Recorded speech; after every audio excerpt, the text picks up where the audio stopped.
क्या मुख्य चुनाव आयुक्त ज्ञानेश गुप्ता भारतीय जनता पार्टी के एजेंट हैं? यह आरोप कोई और नहीं, विपक्ष लगा रहा है और आपको समझना पड़ेगा क्यों। क्योंकि स्पेशल इंटेंसिव रिवीजन के नाम पर देश के सपूतों का अपमान किया जा रहा है, देश के बेटों का अपमान किया जा रहा है। ताजा खबर नोबेल पुरस्कार विजेता अमर्त्य सेन को लेकर है। क्या आप जानते हैं कि 15 जनवरी को अमर्त्य सेन को बुलाया गया है, यह साबित करने के लिए कि वे रोहिंग्या नहीं हैं, यह साबित करने के लिए कि वो भारतीय हैं। क्यों? क्योंकि चुनाव आयोग को यह बात अटपटी लग रही है कि उनके और उनकी मां के बीच में 15 साल का फर्क है। हालांकि कई लोग कह रहे हैं कि यह फर्क 19 साल का है, मगर वो मायने नहीं रखता। अमर्त्य सेन की उम्र 92 साल की है। अगर उनकी मां उनसे 15 साल बड़ी भी थी तो हमें नहीं भूलना चाहिए, पुराने जमाने में 12 साल की उम्र में औरतों की शादी कर दी जाती थी। मगर इस बहस को परे रखिए। अमर्त्य सेन नोबेल पुरस्कार विजेता, अब वो अपनी भारतीयता साबित करने के लिए लाइन में लगेंगे। बंगाल में हो क्या रहा है दोस्तों? याद कीजिएगा, मोहम्मद शमी को भी बुलाया गया है। जी हां, जिनकी वजह से हम 2023 के वर्ल्ड कप के फाइनल में पहुंचे थे, उस मोहम्मद शमी को भी बुलाया गया है। संजीव भट्टाचार्य, जो कि कारगिल के वॉर हीरो हैं, संजीव भट्टाचार्य भी लाइन में लगे थे इसी तरह से। ज्ञानेश गुप्ता की यह प्रक्रिया आखिर कर क्या रही है?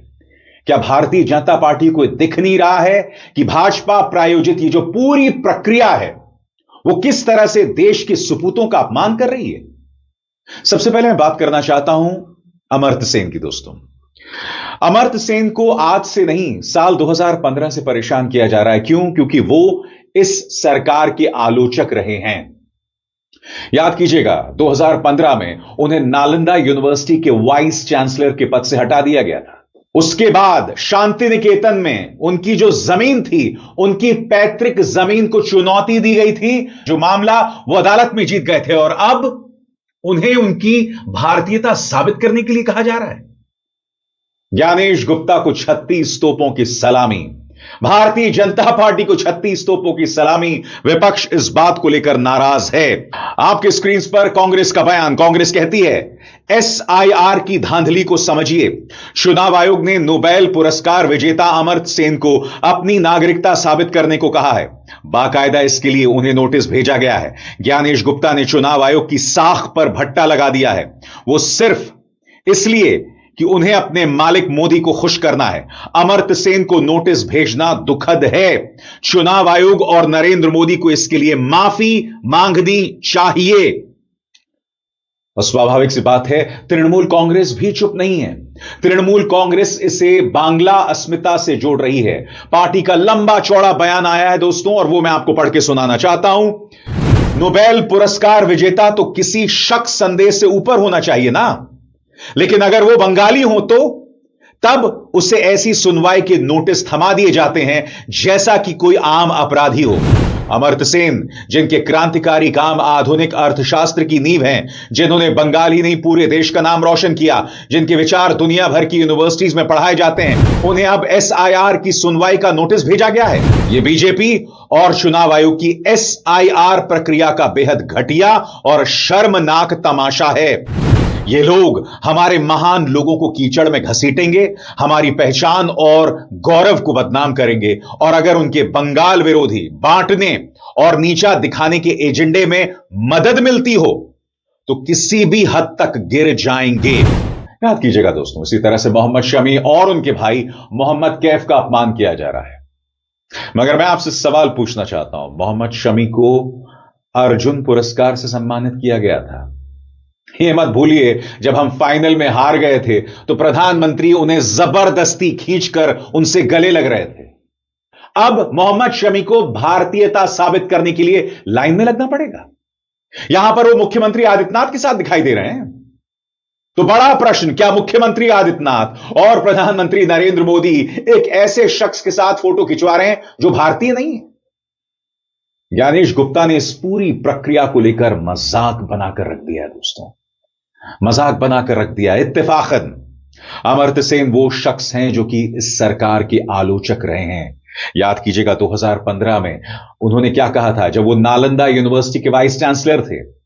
उनके काम में दखल दिया जा रहा है, नतीजा उन्होंने अपने पद से इस्तीफा दे दिया और फिर उनकी पैतृक जमीन छीनने की कोशिश सेंट्रल यूनिवर्सिटी ने की थी, जो कि सरकार के अंतर्गत आती है। पूरा मामला क्या था, गौर फरमाएं।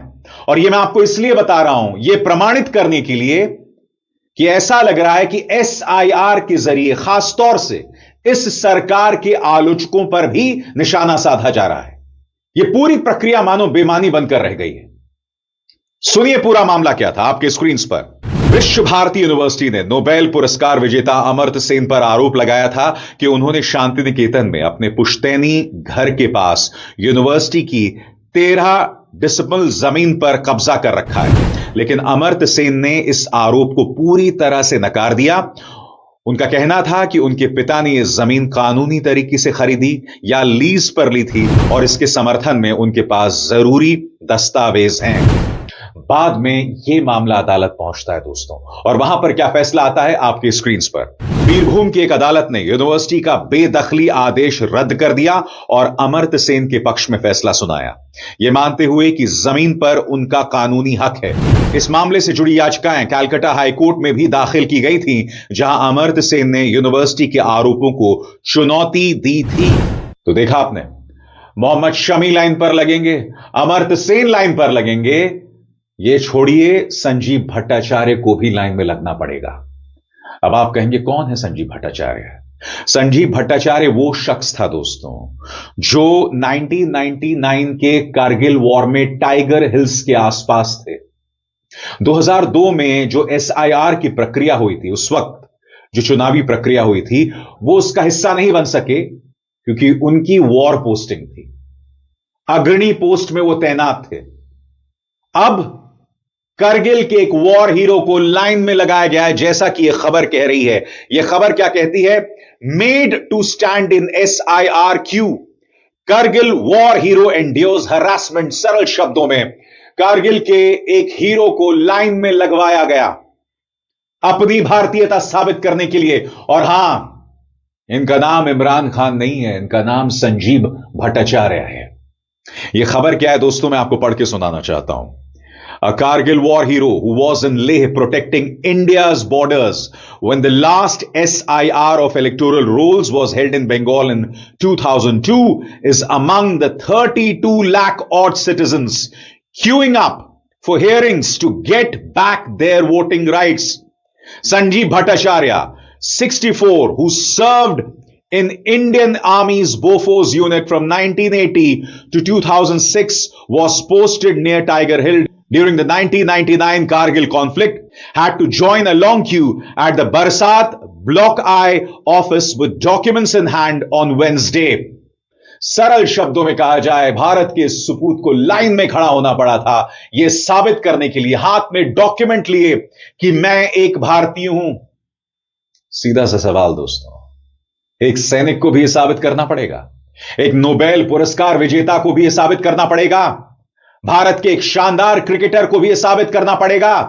ज्ञानेश गुप्ता, आपका होश कहां है? भारतीय जनता पार्टी, आप ये क्या कर रहे हैं? इसलिए तृणमूल कांग्रेस यह आरोप लगा रही है कि यह भारतीय जनता पार्टी की बांग्ला विरोधी सोच है। और ऐसा क्यों? वो याद दिला रहे हैं कि संसद के अंदर जब बहस हुई थी, तब बंकिम चंद्र चट्टोपाध्याय को भी नरेंद्र मोदी ने अपना भाई बता दिया था, बंकिम दा कह दिया था। याद है कि नहीं आपको वो पूरा मंजर क्या हुआ था? फिर से देखा जाए कि बंगाल की धरती से निकला बंकिम दा का ये भाव सूत्र।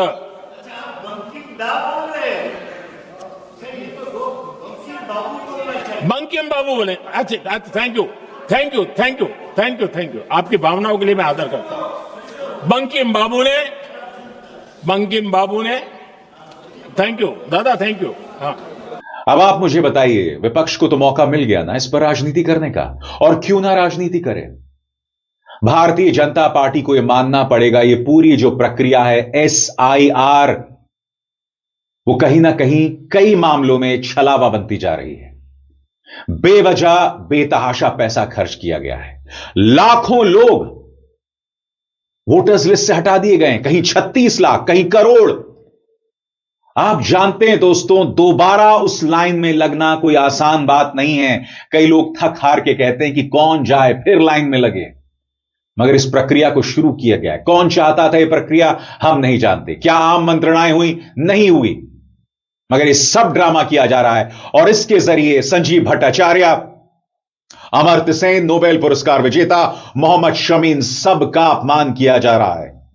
और यह तो महज 3 मिसालें हैं। ऐसी ढेरों मिसालें हैं जो आपको उत्तर प्रदेश में मिलेंगी, बंगाल में मिलेंगी, और यह सब चल रहा है।